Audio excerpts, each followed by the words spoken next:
morning and welcome to Milton Keynes Museum for the 2020 British Leyland Autumn Rally.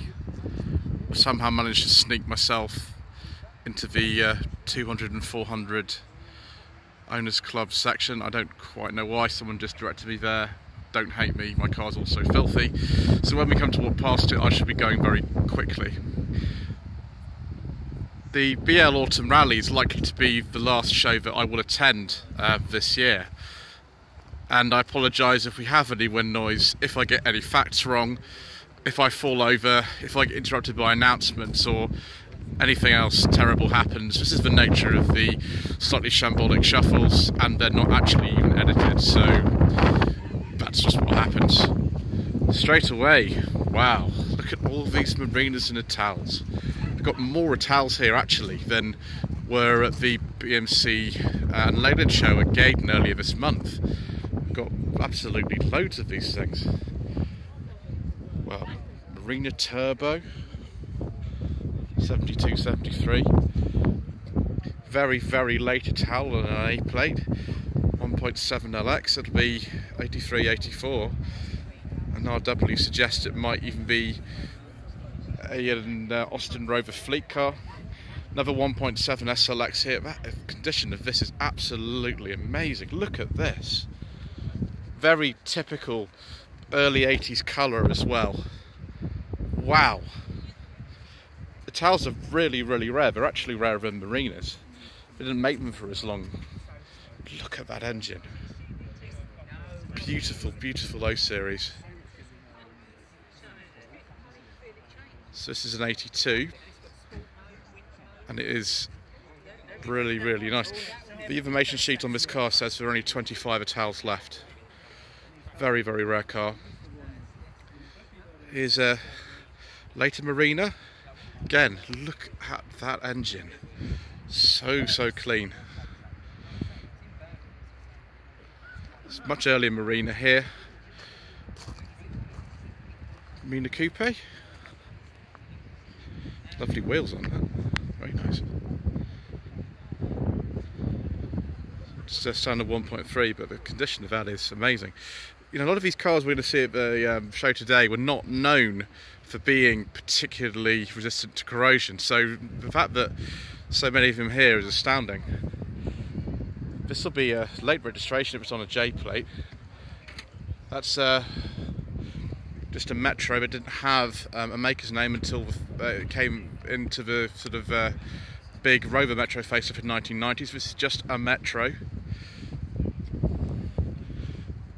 with the classic dashboard, which came in I think in 84. It's Metro 310.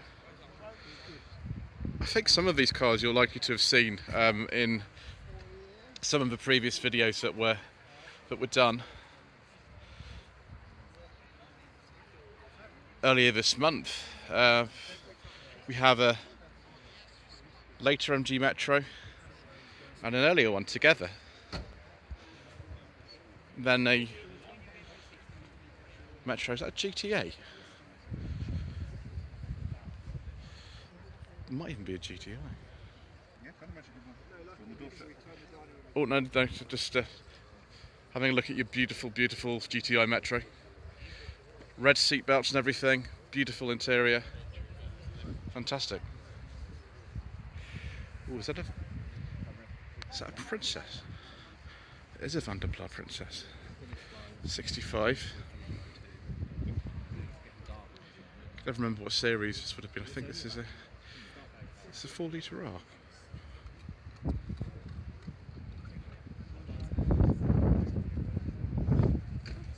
Yes, it is. A couple of ST3s. Oh, yes, please, a Vanden Plas. Oh my gosh, it's immaculate. ST3s again were not known for resistance to corrosion, and look at this one. Very late ST3 on an F plate. Leather interior. Actually a manual. Gosh, if I wanted an ST3, I think I'd probably have one just like that. wood door caps, of course, and everything like that. Here's an earlier ST3. This might be a Vanden Plas as well, actually, because it's got a leather interior, so it actually might be a Vanden Plas. It's a sort of Van 88. This is maybe 84. Yes, yes, viewers, another Vanden Plas. You can see here the difference between the earlier car and the later one. The rear ends are a little bit different. They decided the boot lip was a bit high in the pre-facelift one, so they did change it. But again, a little bit less wood in there, different gear knob and things. But I do like them, and there aren't very many of them left. I think that's the colour that the one in Keep Your Appearances was. Another Vanden Plas Princess this time. That might be a 1300. I have to just check. Don't want to get that wrong. Yes, it's a 1300. Be about 72, 73. Another Vanden Plas. This is a Daimler 66. This will be a Series 2. On an S-plate, that will be 1978, something like that. I do like this, that's very nice. Again, absolutely beautiful condition for all the Vanden Plas lined up here. Very, very nice. You can see here that Steph from My Driver Classic is here somewhere filming. She was, I think, at the last BL Autumn Rally, so it's not really a surprise. Part next to another Marina 1.3, which is of the same kind of year, different colour. That is just lovely condition. Absolutely lovely.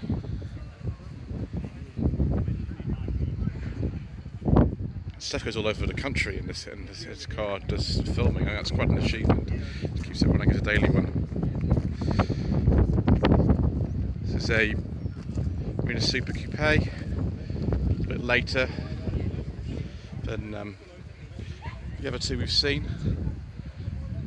Original dealer sticker as well, be a 1.8, so that's almost the top of the range there.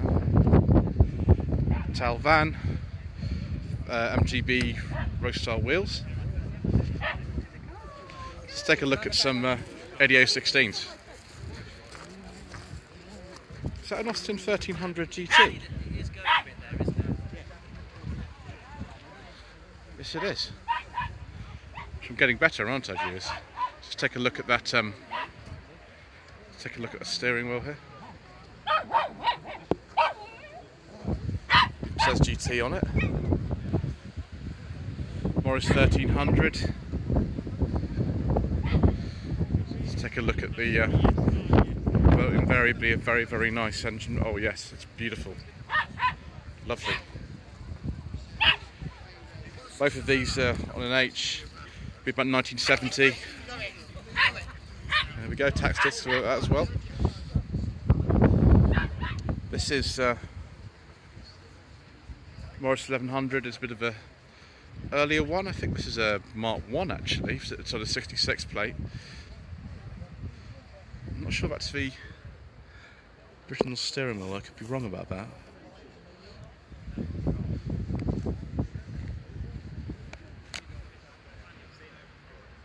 And we've got, that's quite helpful, but this is a much later Morris 8816.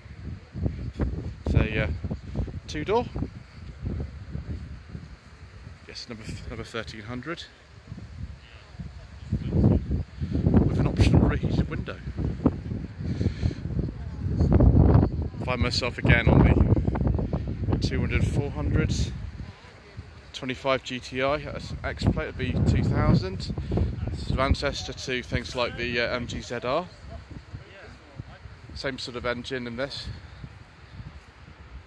It's the 1.8 VVC K series, 143 horsepower.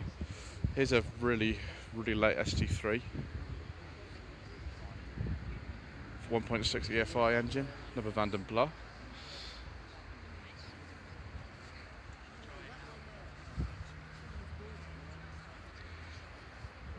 .220 GSI.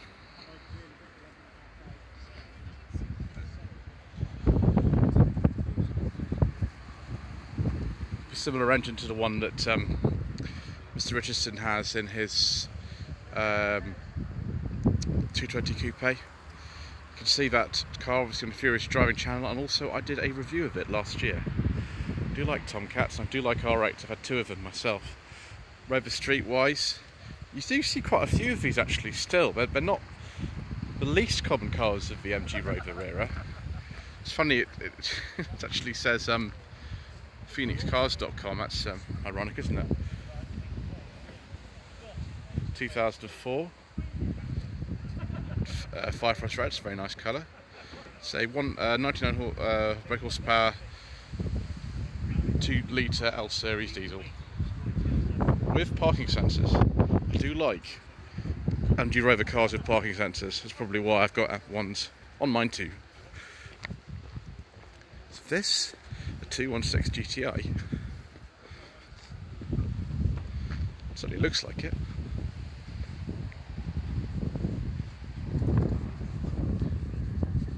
Yes, it is, viewers. It's even got a catalytic converter on it.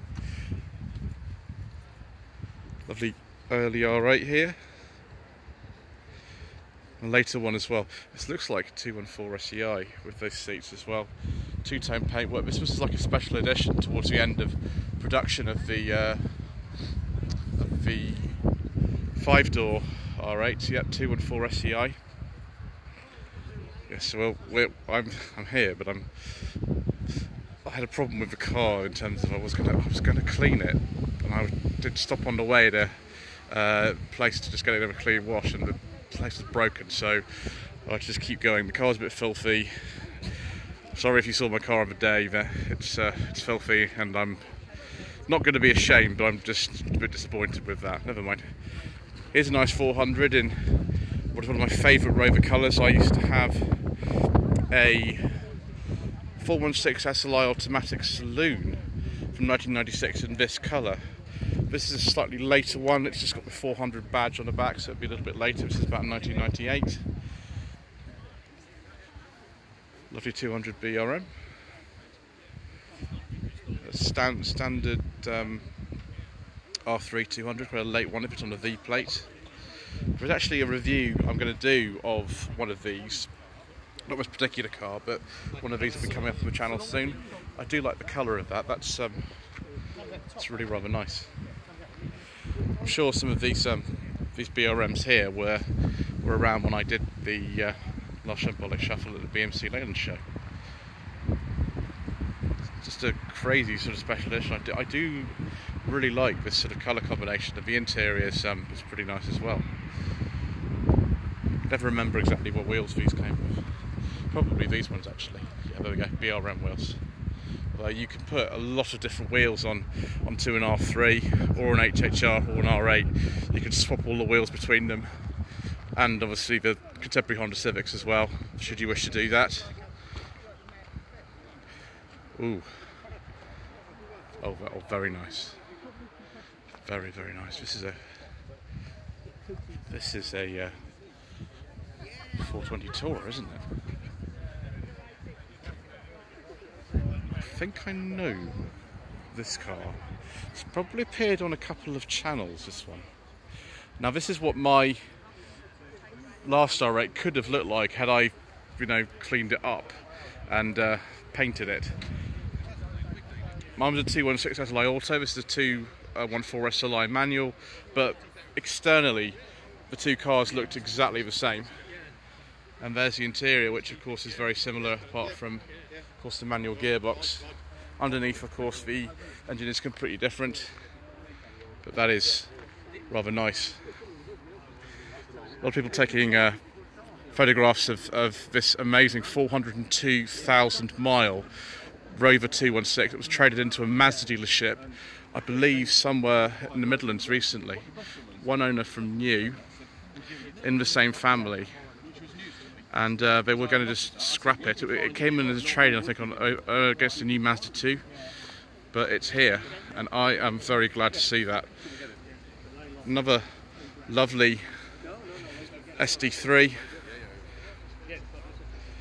That is proper sort of keeping up appearances spec one. They used both 213 and a 216 are keeping up appearances. They're both the same colour, and yeah, the special 402,000 mile 216S of either car.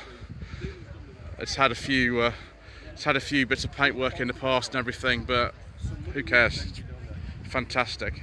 Still a valid MOT, of course. 25 here as well. It's nice alloy wheels on that 25. I used to have a 25 as well. I have owned an R3 and a 25 too. Wolseley 1300 Mark II. I believe this will be somewhere around 1971, 72.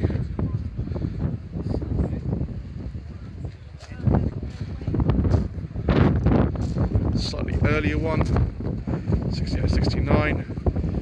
Oh, I do like that colour. That is very nice. Very, very nice indeed. Seems to be quite a few cars here today in this beigey brown colour. There's a JB about 1970, 1100 Mark II. Just look at that.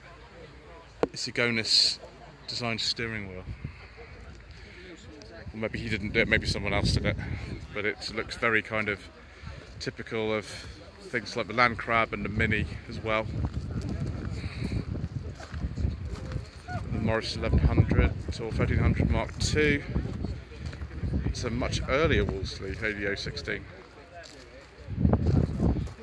I really like that colour. It's a very lovely sort of late 60s colour. Very nice. One car that I didn't see a lot of last time when we were at Gaydon for the BMC Leyland show was the Maxi, and that seems to be remedied here because there are an awful lot of Maxis here. Absolutely loads of them. As you can see, we've got, this is a Maxi 2, that's a Maxi 3. I always forget if the last Maxis were called Maxi 2 or 3. But this is one of the last ones. A W, that would be 80, 81. Absolute kind of colour of the moment for being about that age.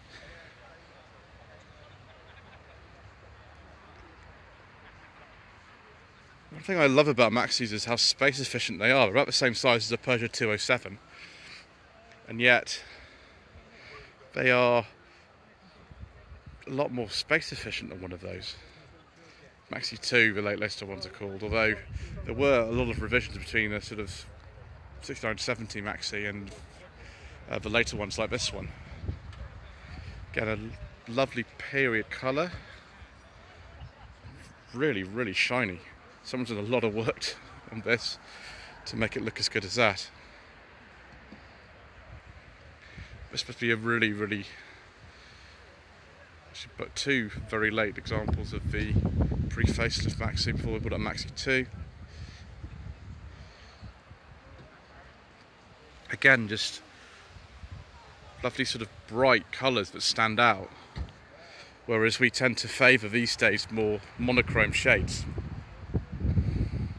5-speed gearbox in this, not a cable change in these later cars. It was notoriously derided on release. That'll be an E series 1750, an L, that'll be well, someone else likes Ian Seabrook. I adore Ian Seabrook's channel, as you know, viewers. It's probably a 1500 if it's an L. Very nice. Okay, viewers, it's time for some Landcrab action. If this doesn't take his photograph. This is a Wolseley 1800. Another lovely Wolseley. I wonder if it's a 2200. I'll have to come and have a look a bit later. 1800 Morris. That, I think, if it's on a K, these are both on a K. I think that grill's probably not original to the car. I might be wrong about that. Just take a look and see the back of these cars again. It's again its design, same doors as the Maxi. Really rather space efficient. That's a Mark II. Maybe that's a Mark III. Yeah, it's a Wolseley 6. I always get confused and call them 2200s, but that is the 6-cylinder engine, transversely mounted. Ooh, that's an interesting one.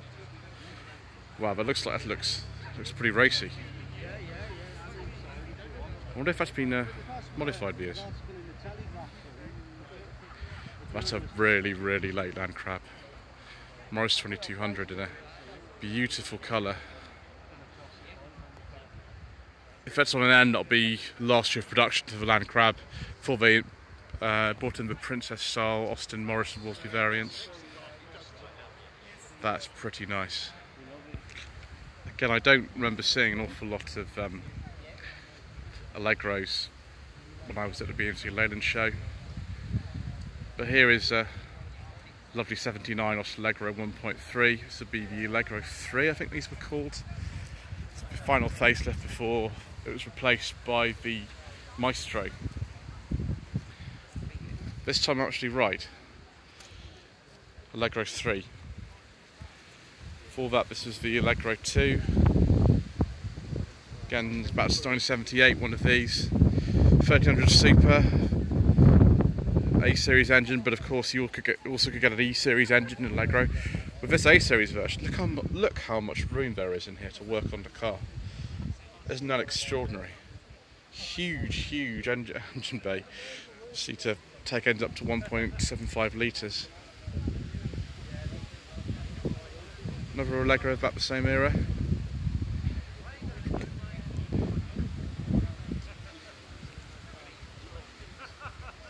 Another interesting one here. Allegro 2. Oh, this one's for sale for £2,800. It'd be 7980, probably an 80 if it's got an 81 tax disc on it. Again, just colour suits the car down to the ground. It's brilliant. Right, more Allegros. This is one's 1100 Deluxe. Again, 78, 79 plate. Oh, now it's interesting. My godmother had an Allegro, I think it was about this age, I think it was this colour when I was younger, before she moved on to Volkswagen Polos. So it'd be 77, 78. The estate, these are pretty rare actually, the estates. 78, 79 plate.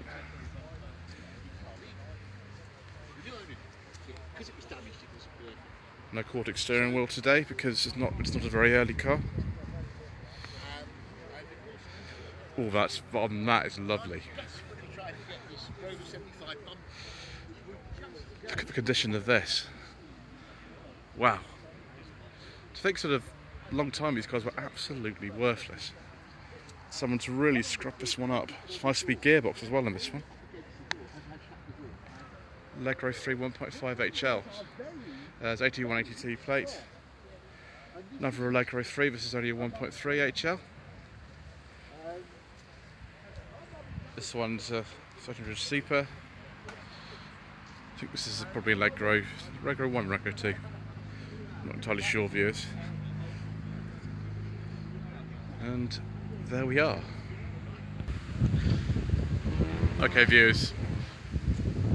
I'm going to end the first part of the video soon, but I can't do so without looking at this beautiful Maestro 2-litre turbo, 88 990 plate. That is fantastic. That looks like a really fast car. So got very late Montego here. If it's on an L, that'll be really late into production. And this apparently, when I was at the BMC Leyland show, was Mr. Coleman's motor mechanic's favourite car. This is a 1985 Montego 1.3 base. Even in the base model, you've got a 5-speed gearbox. These, of course, the dashboard they put into the later Maestros as well. Didn't sort of creak and things. That must have been stuck on there by a dealer, maybe at Parbold service station, wherever that is. The number's only got 4 digits. Fantastic. If you go down here and have a look at this 85-86 MG Maestro 2 litre EFI. As you know, viewers, I did a review of a very, very nice 85 Maestro Vanden Plas on my channel quite recently, courtesy of Callum. This is probably an 86 car because it's got the different dashboard in it. The earlier cars have the speaking dashboard, this does not. That'll be probably the PG1 Honda gearbox in there, and the 2 litre EFI O series engine. Now this is lovely, look at this. This I think is a 1.3 Maestro. It's got the earlier dash in it. Yep, that's the earlier dash. Yeah, it'll be an HLE because it's only a 4-speed gearbox, but the 4th gear is definitely D, so it's the same gearbox as in the Golf of the time. Pre-facelift Montego here.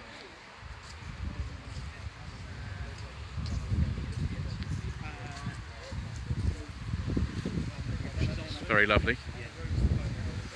And the Countryman with the tasty MG wheels on it. I think that's the same one I saw at Gaydon. I do like the Countryman, as I think a lot of people do. Fabulous. When I was younger, my mother had 2 neighbours on opposite sides of where she lived, and they both bought cars on the same day, which was in August 1983. One of my neighbours bought one of these in this colour, which is a Triumph Acclaim 1.3 HLS. This is on a Y plate, so it'd be 82, 83. There's that dependable Honda engine. I've always fancied one of these actually, particularly if it's an Acclaim CD, which this one is. I've actually seen this car and I've shown photographs before. The CD is top of the range one. We've got some period Lucas fog lights on this one as well. I like this very much indeed, viewers. Absolutely lovely. Ooh, hello. It's a Acclaim CD, but it's a manual. Very, very good. Also very nice, of course, we've got some Rover 800s here. This is a fastback one, original X design, 8990. So look at what engine we have here. Just an 820. It was an 820, an 820E and an 820i. So that'll be right at the bottom with the O series unit in it. Non-fuel injection. This, on the other hand, is the the 820 turbo. Ooh, yes please, that's very nice. I think Mr. Coleman quite likes those as well.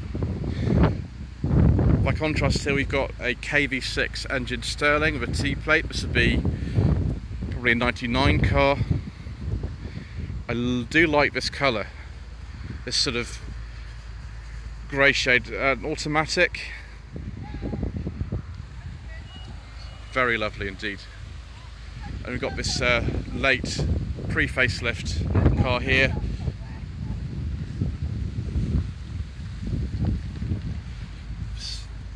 I think is another 820 turbo. Yes, it is. Wonderful. Well, we've gone on for quite a long time already, viewers. We've reached the half an hour mark. I knew we weren't going to get around the whole thing in one go, so I think we'll take a break here, and then we'll look at some other tasty treats down here. Just remains for me to say thank you ever so much indeed once again for watching. Don't forget to subscribe to the channel for part 2. Don't forget to like this video and leave a comment below.